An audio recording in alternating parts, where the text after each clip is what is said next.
Hello friends, welcome back to beyond classes. आज की जो वीडियो है वो important lakes in Jammu and Kashmir UT के बारे में है।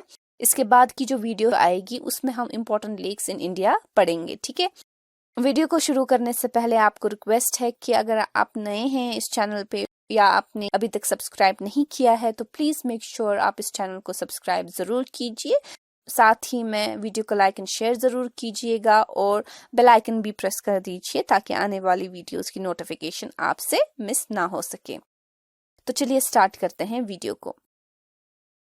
तो पहली इंपॉर्टेंट लेक जो जम्मू एंड कश्मीर में पाई जाती है वो है डल लेक। डल लेक जो है वो श्रीनगर के हार्ट में यानी श्रीनगर के बीचों बीच पड़ती है और डल जो है वो सेकेंड लार्जेस्ट लेक है जम्मू एंड कश्मीर यूटी की और ये एक अर्बन लेक है। अर्बन लेक का क्या मतलब है कि ये जो लेक है ये सारी की सारी सिटी में पड़ती है। इसकी बाउंड्रीज जो है वो सारी श्रीनगर सिटी के अंदर अंदर पड़ती है। लेक के साथ में ही 3 मुगल गार्डन्स है जिसमें शालीमार, निशात, चश्मा शाही बहुत ज्यादा इंपॉर्टेंट टूरिस्ट अट्रैक्शंस माने जाते हैं। ठीक है, ये जो लेक है यहाँ पे आप देख सकते हो कि जबरवन पहाड़ियों ने इसको 3 साइड से घेरा हुआ है। डल लेक जो है वो एक इम्पोर्टेंट टूरिस्ट डेस्टिनेशन है और साथ में ही इसको कमर्शियल ऑपरेशंस के लिए भी यूज किया जाता है।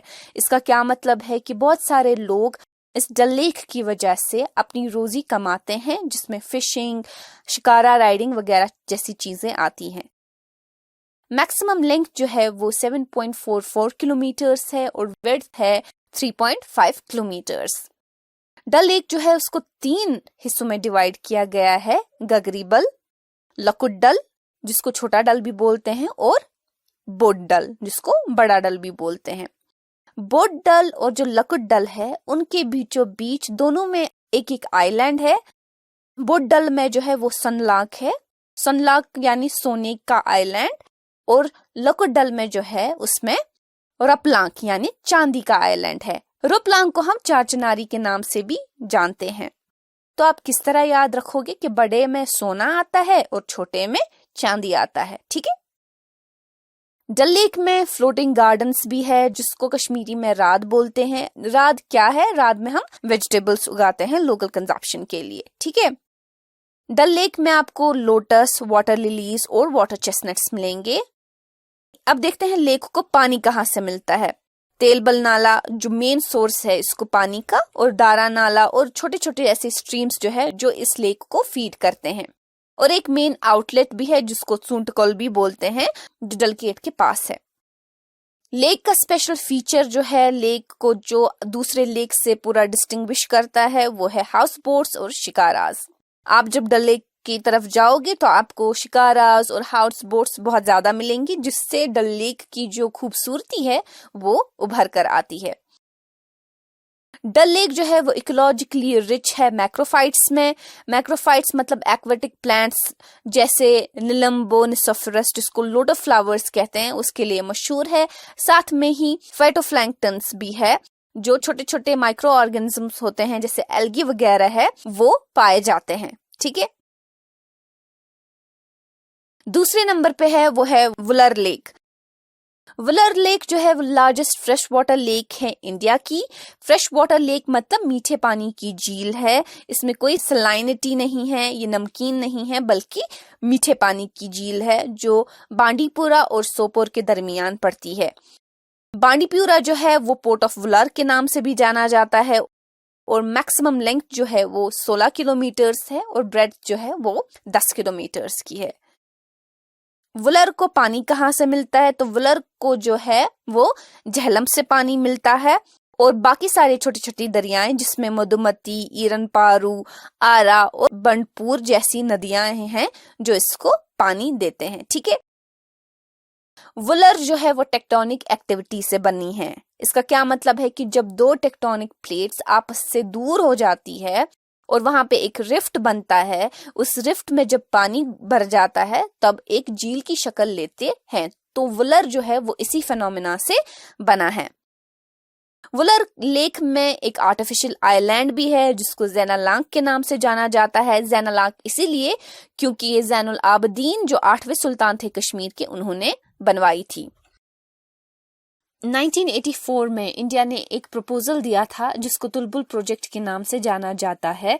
ये झेलम रिवर पे बनता। इससे क्या होता कि व्हीलर का पानी जो है एक कंट्रोल्ड वे में छोड़ा जाता ताकि ईयर राउंड नेविगेशन रहती।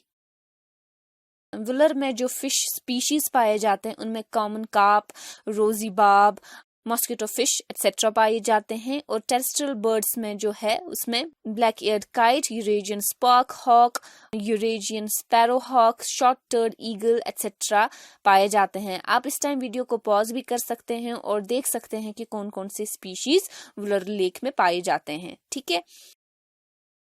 1986 में इसको वेटलैंड ऑफ नेशनल इंपॉर्टेंस करार दिया गया था, जो wetlands programme of ministry of environment and forest government of India की तरफ से था। बट 1990 में जो है इसको डिजिग्नेट किया था wetland of international importance under Ramsar convention. अब यहाँ पे एक चीज नोट करने वाली है कि रामसर कन्वेंशन जो है वो है क्या। रामसर कन्वेंशन एक इंटरनेशनल कन्वेंशन का नाम है जिसमें बहुत सारे नेशंस ने पार्टिसिपेट किया था, साइन किया था, ताकि वेटलैंड को कंजर्व किया जाए और सस्टेनेबली यूज किया जाए। इसको रामसर कन्वेंशन इसीलिए बोला जाता है क्योंकि ये जो कन्वेंशन है ये ईरान के एक शहर में की गई थी जिसका नाम रामसर था। ठीक है, तो आगे बढ़ते हैं। अब है मानसबल लेक। मानसबल लेक जो है वो गांधरबल डिस्ट्रिक्ट में है और इसमें कोई मेजर इनलेट चैनल नहीं है, मतलब इसको पानी कहीं से नहीं आता है बल्कि प्रेसिपिटेशन और बाकी स्प्रिंग्स से होता है। प्रेसिपिटेशन का क्या मतलब है कि बारिशें या बर्फ जब होती है उसकी वजह से इसमें पानी भर जाता है और छोटे छोटे नाग है, स्प्रिंग्स है, चश्मे हैं जहां से इसको पानी मिलता है। इसका आउटफ्लो जो है मतलब ये गिरती कहाँ पे है, झेलम रिवर में गिरती है एक चैनल के जरिए। 2007 में एक ऑर्गेनाइजेशन बनाई गई जिसका नाम है वुलर मानसबर डेवलपमेंट अथॉरिटी। ये इसलिए बनाई गई थी क्योंकि ये झील जो है बहुत खस्ता हालत में थी, तो इसको रेस्टोर करने के लिए इसको वुलर मानसबर डेवलपमेंट अथॉरिटी को बनाया गया। यहाँ आप देख सकते हो कि लेक के किनारे पे एक मुगल गार्डन है जिसका नाम झरोका बाग है। ये नूरजहां ने अपने लिए बनवाया था। ठीक है, ये झील जो है अपने लोटस रूट जिसको कश्मीरी में नदरू बुलाते हैं और वाटर चेस्टनट्स के लिए बहुत ज्यादा मशहूर है। मैक्सिमम लेंथ जो है वो 5 किलोमीटर्स है और मैक्सिमम विड्थ जो है, चौड़ाई जो है वो 1 किलोमीटर की है। अब है होकरसर लेक। होकरसर लेक जो है वो श्रीनगर में लोकेटेड है। होकरसर लेक जो है वो एक बर्ड सेंचुरी का हिस्सा है जिसका नाम होकरसर वेटलैंड कंजर्वेशन एरिया है। ठीक है, तो पानी कहाँ से आता है होकरसर लेक में? ये 2 दरियाओं से आता है, 2 नहरों से आता है जिसका नाम दूध गंगा है और सुखनाग है। होकरसर लेक बहुत ज्यादा मशहूर है माइग्रेटरी बर्ड्स के लिए, जिसमें से शोर बर्ड्स, गीज, क्रेन्स, डक एक्सेट्रा बहुत सारे स्पीशीज जो है वो साइबेरिया और सेंट्रल एशिया से आते हैं। और northern pintail, mallard, gadwall, northern shoveler etcetera कुछ ऐसे इंपॉर्टेंट स्पीशीज है जो इस लेक में विंटर्स में पाई जाती हैं। 2005 में इसको रिकॉग्नाइज किया था wetland of international importance under Ramsar convention. जो मैंने आपको अभी बोला था कि रामसर कन्वेंशन क्या होता है और ये क्यों किया जाता है, तो होकरसर जो है वो भी अंडर रामसर कन्वेंशन आता है। ठीक है, और होकरसर जो है वो अपनी डक शूटिंग के लिए पहले बहुत ज्यादा माना जाता था। अब है आंचार लेक। आंचार लेक जो है वो श्रीनगर में लोकेटेड है। 7 किलोमीटर लंबा और 1.66 किलोमीटर चौड़ाई का झील है। आंचार लेक जो है वो श्रिंक होते जा रहा है, डेप्थ और ब्रेड्थ इसकी डिमिनिश हुई जा रही है, मतलब कम होते जा रही है और ये कन्वर्ट हो गया है मार्शी लैंड में, एक दलदल में कन्वर्ट हो गया है। ये अब झील नहीं रही है बल्कि दलदल बन गया है। और जो आंचार लेक है ये कनेक्टेड है डल लेक से वाया एक चैनल जिसका नाम अमीर खान नाला है। ठीक है, अब है गंगाबल लेक। गंगाबल लेक एक ओलिगोट्रॉफिक लेक है जो हरमुख माउंटेन्स के पास है और गांधरबल डिस्ट्रिक्ट में पड़ता है। ओलिगोट्रॉफिक लेक ऐसी लेक होती है जो बड़ी एलिवेशन पे होती है, जहाँ पे न्यूट्रिशन वैल्यू कम होता है और लेक में बहुत कम वेजिटेशन या बहुत कम एल्गी की प्रोडक्शन होती है। इसका क्या मतलब है कि ओलिगोट्रॉफिक लेक का जो पानी होता है वो ह्यूमन कंजप्शन के लिए बहुत सही होता है, क्योंकि उसमें कोई गंदगी, कोई एल्गे वगैरह नहीं चढ़ता है। जो आप देखते हो कि काई जिसको बोलते हैं वो जमा नहीं होती है। ठीक है, इस लेक की जो मैक्सिमम लेंथ है वो 2.5 किलोमीटर है और मैक्सिमम विड्थ जो है वो 1 किलोमीटर है। गंगाबल लेक जो है वो भी प्रेसिपिटेशंस, ग्लेशियर्स और स्प्रिंग्स से भर जाती है। मतलब इसका कोई सोर्स नहीं है, इनलेट नहीं है किसी भी नाला से। ये प्रेसिपिटेशन, बारिशें, बर्फ, ग्लेशियर्स की वजह से भर जाती है। आउटफ्लो जो इस लेक का है वो सिंध रिवर है। मतलब ये सिंध रिवर में गिरती है। किस चैनल से गिरती है उसको हम वानगथ नाला बुलाते हैं। गंगबल लेक अपनी ब्राउन ट्राउट फिश के लिए बहुत ज्यादा मशहूर है। आगे बढ़ते हुए देखेंगे अब शीशनाग लेक। शीशनाग लेक जो है ये भी एक ओलिगोट्रॉफिक लेक है जो पहलगाम और अमरनाथ के रास्ते पे लोकेटेड है।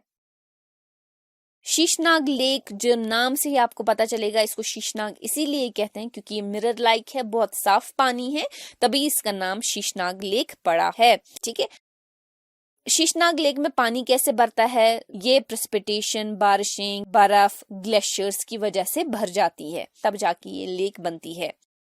और जो इसका पानी है वो कहाँ जाता है? वो लिदर रिवर में पड़ जाता है जो पहलगाम में वाक़ा है। ये भी फेमस है अपने ब्राउन ट्राउट के लिए और इसकी एलिवेशन जो है वो 12,100 feet above the sea level है।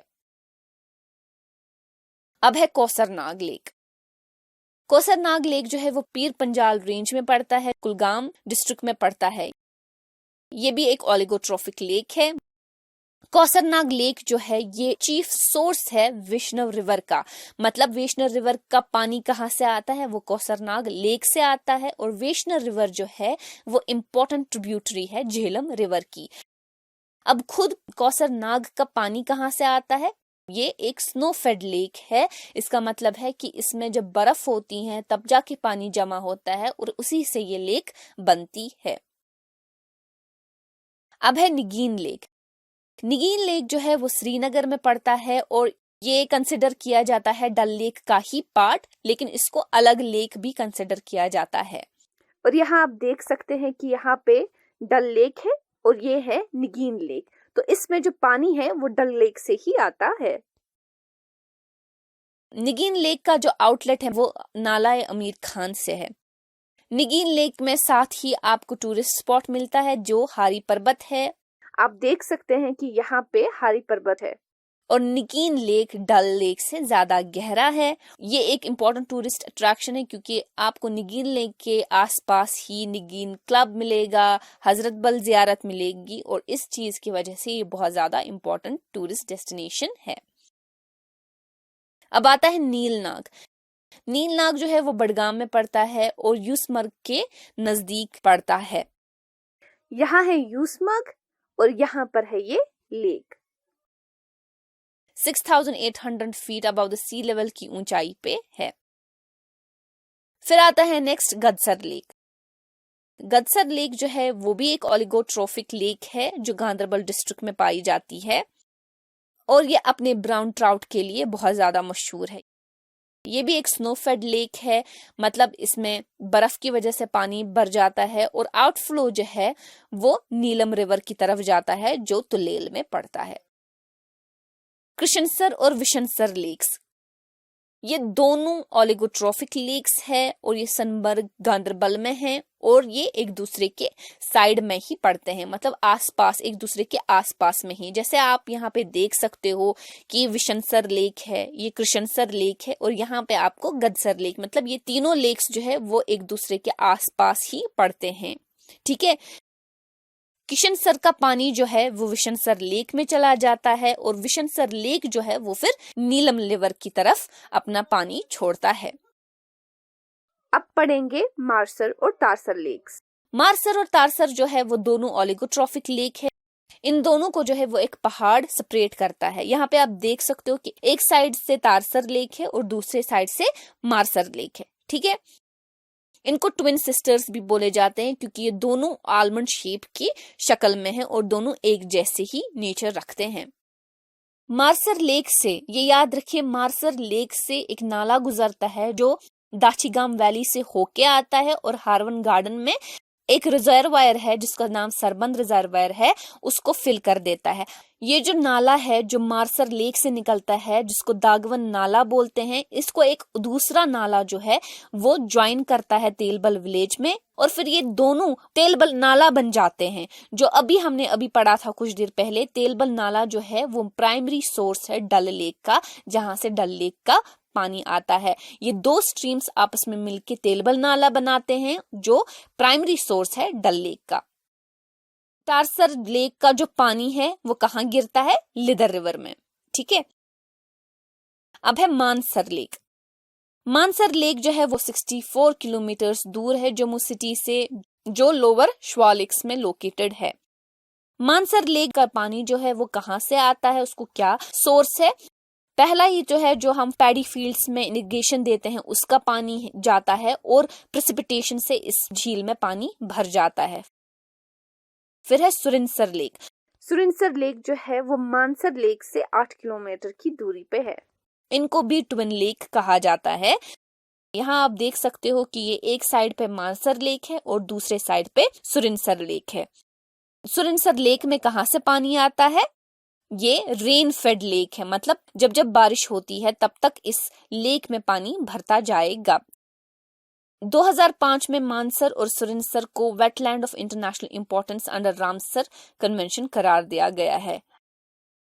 अब बाकी जो लेक्स हैं वो आप देख सकते हैं, वो छोटे लेक्स हैं। इसको पॉज करके पढ़िए ताकि आपको पता चले कि कौन सा लेक कहाँ पे है।